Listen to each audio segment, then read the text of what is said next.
Off to Cap-Haïtien with many others, we began our trip. This is Democracy Now!, democracynow.org, the War and Peace Report. I'm Amy Goodman. I traveled with Democracy Now's Sharif Abdel-Qaddous and Elizabeth Press and Kim Ives of Haiti Liberté. This is Tremblé, the earth trembles, journey to the epicenter of the quake. We're on the road from Port-au-Prince to Léogâne. This area is considered the epicenter.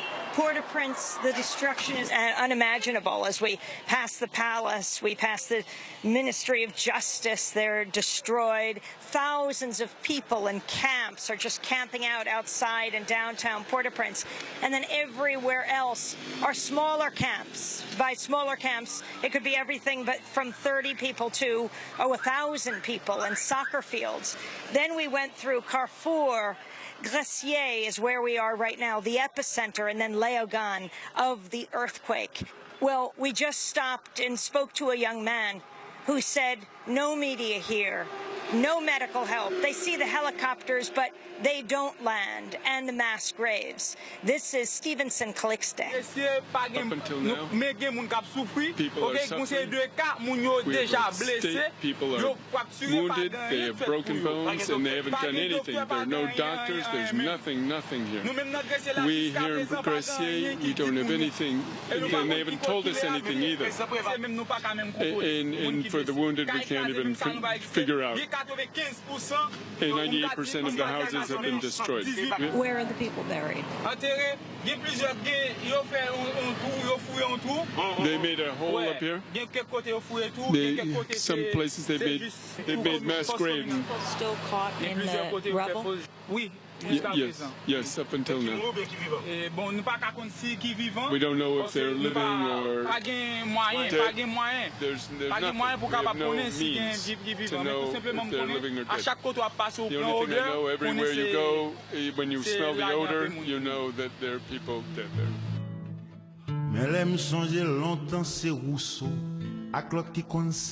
And now we have just come to Léogâne, where the United Nations says they will not be sending aid until they can, quote, secure the area.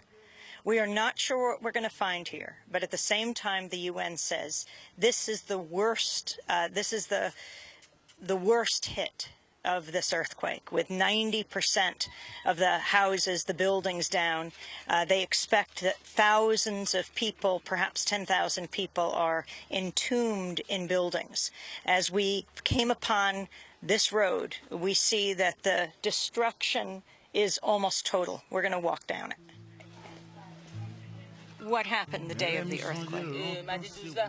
On Tuesday, the 12th, there was an earthquake. Ça s'est passé. Ça s'est passé ici. The walls all fell down. We heard a noise. It was like a tractor coming, da-da-da-da. And we saw all the houses shaking back and forth. The only chance you had, and God helped you, had the privilege to run, and you saw that all the houses coming down. And a wall fell on her head, and it fell on me, and on my back. And has there been any medical aid here? No, up until now, no. We went to the minister, but her state the United Nations. The United Nations, but they didn't have anesthesia because her head was cut open. They didn't have any anesthesia to do anything.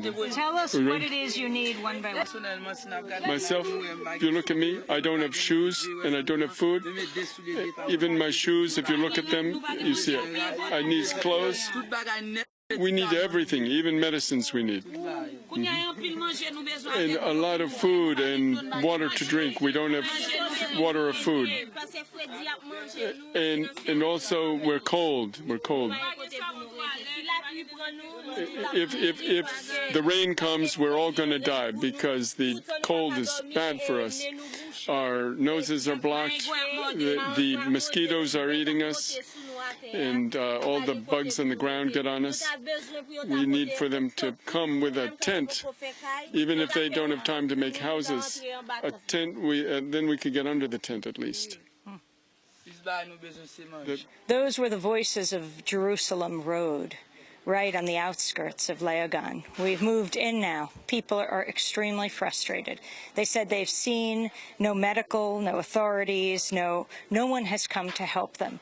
We're standing right now in front of a house where a child was pulled out by his father this morning, who was 1 year old. He was buried in the rubble for days. We will now go to talk to people about what has happened here and see his and others' graves. The problem that happened here during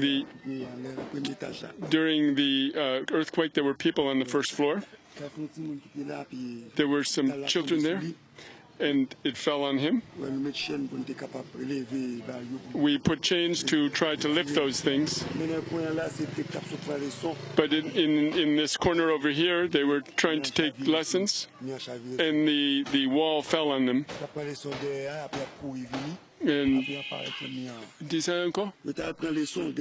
they were taking lessons behind, and they were running to come out into the road. And the wall fell down on them.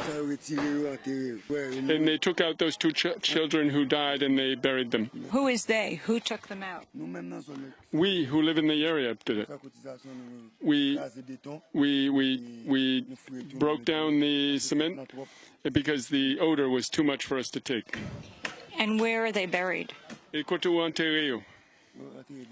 And they're buried right here, behind us. Can you show us? Est-ce que vous pouvez montrer nous côté? Qui côté?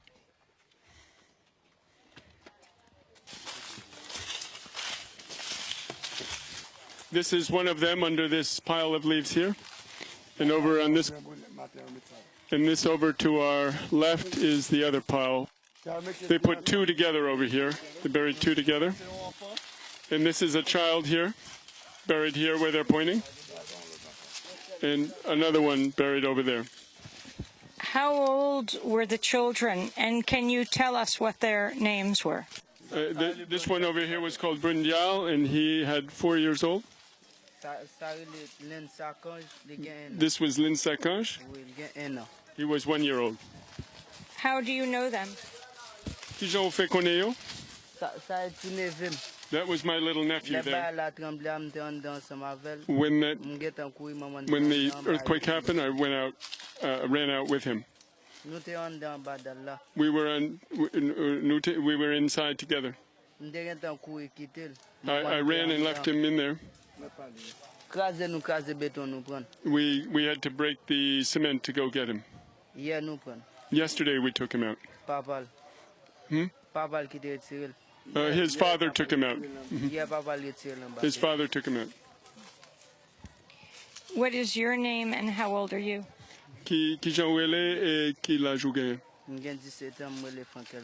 I'm 17 years old and my name is Frankenson. Frankenson kisa? Sharitab. Where were you when the earthquake hit?